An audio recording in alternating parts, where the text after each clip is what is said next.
David Bahnsen is with me this Monday morning. Bitcoin below 80 grand for the first time since April. Gold and silver there way down. What's this telling you about the market? Well, let's not equate the gold and silver move with the Bitcoin move, because gold and silver have been up like crazy the last few months, and Bitcoin's dropped 30% the last few months. So they're not correlated together here. Bitcoin dropped a ton over the weekend, and there are talks and reports I read of a huge, like $1 billion leveraged player having to sell out.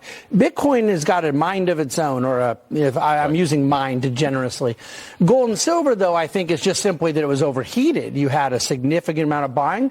A lot of that has come out over the last few days, including potentially Kevin Warsh being named at the Fed, people believing that some of the policies there are affecting gold and silver. Is AI spending, and I stress the word spending, is that what's disrupting the technology market?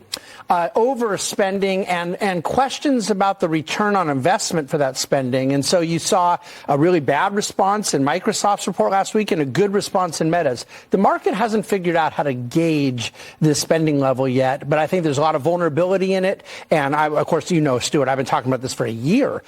We don't know what the return on investment is going to be on this. The numbers are astronomical. Yeah, that's quite a turn down for Microsoft, because I follow Microsoft and yes, look back to 428, for heaven's sake. Thanks, David. You stay there with me for the hour, please. Show me Nvidia in detail, please. The company's $100 billion investment in OpenAI is reportedly on thin ice. This is a big deal. CEO Jensen Huang says that investment, the $100 billion, was not a commitment. All right, David, does this signal broader concerns about AI spending? It does, and there's a real issue here with this OpenAI because they have this circular model with Nvidia and with a lot of companies where they're getting orders, but then people are paying to buy into their company, so they're paying for their own orders. And Nvidia and OpenAI are at the heart of that. And if OpenAI is going to lose some of those deals, it's going to be a knock-on effect throughout the whole AI story. I'd really watch what happens here with Nvidia and OpenAI. We will. All right, thanks. Look at Oracle, please. They're taking a bit of a hit this morning. Well, they were. Now they're up 3%.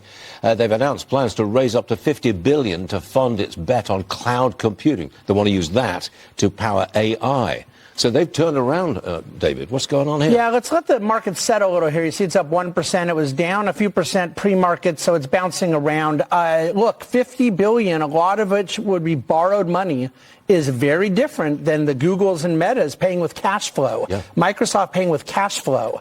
You start talking about this OpenAI spending as a levered story with borrowed money, which is what Oracle's doing. Market doesn't like it. Oracle's down 50% from where they were in September. Yeah, I remember one day when they went up like a rocket, all of a sudden. Because of announcing a big spending deal, and the market thought back then that was good. Now the market goes, wait, this isn't good. Yeah. Palantir's only down 27%. Oracle's down 50%. Yeah, it is.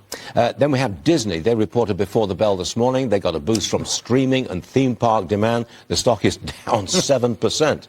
You don't particularly care for Disney, do you? No, they're setting you up with this. They got a boost, and then you see the stock price, because sometimes the stock price and the headline announcement don't match up, right? Look, the problem with Disney is it's a very mixed company. The stock price is where it was 10 years ago. Who would have predicted it would be flat for 10 years? Well, I would have, based on the fact that they haven't grown the dividend. They had a big dividend cut during COVID while the theme parks were shut.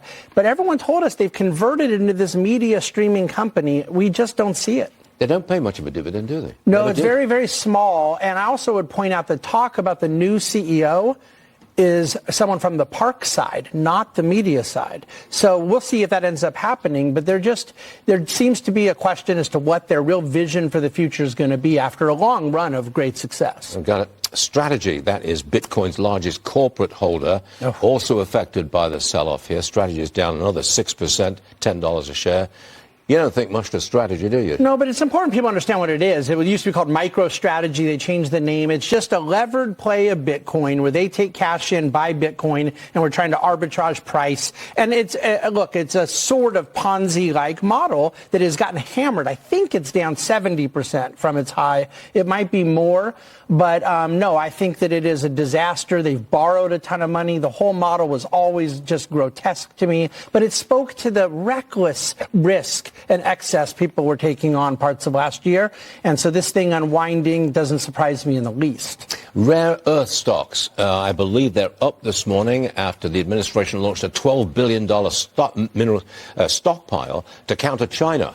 You're laughing. You wouldn't touch rare earths, would you? Well, I was just saying, I'm sure those stocks are up because people have done a lot of fundamental analysis as to what those companies are. Let me ask you, have you heard of one of those companies? Has anybody heard? No one knows what they do, what they are. They heard that President Trump's working on a deal at rare earths, so they go out and speculate bidding up these stocks. That's not a way to invest money. It's a good way to play a video game. I'll guarantee that none of those stocks on the screen pay a dividend.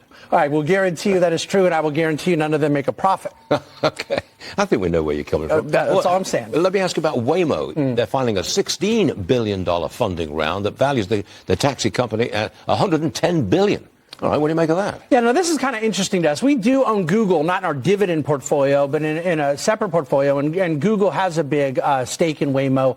It's not the type of thing I can invest in because I'm trained to analyze cash flow in dividend companies, but the Waymo technology wouldn't surprise me that it's worthy of venture capital investment. It seems to have a big future ahead, and they've been very reasonable and prudent the way they've grown. So I find it quite interesting, but we'll see. I mean, trying to raise more money, $110 billion valuation, these things are burning a lot of cash. Yep. We also have new numbers on Tesla in Europe. They've got an 88% decrease in registrations in Norway. In registrations in France hit a 3-year low.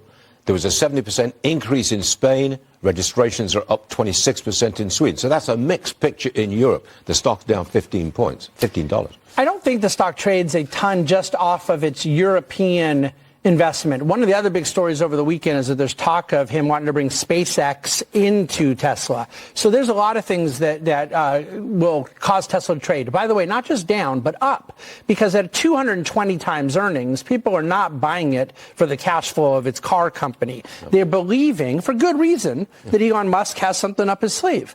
I can't invest that way, but I understand why people do. He's got a pretty good track record, but that's really what it is. It's sort of this almost hedge fund of Elon Musk ideation that could end up turning out really well. Look, what do you make of this? I'm struggling to understand it, quite frankly. How about you? Well, it's called regulatory capture. What they want is to not be regulated like banks, but to be able to be treated like banks, and then to turn around and say the banks don't want the competition. The banks are regulated by FDIC. They pay interest out, and they have to maintain capital reserves. They have to maintain certain capital requirements. There is this heavy banking regulation, as everybody knows. They want to be able to have their cake and eat it too. Go pay 3 to 5%. The customers are going to think there's protections that aren't there. They're going to get bailed out if anything ever goes wrong, because we all know how that works. And then right now they're blaming this on the banks. And then in the meantime, the people who are against it, like Coinbase is now against this bill because they think it has too much regulation. I just can't with these people.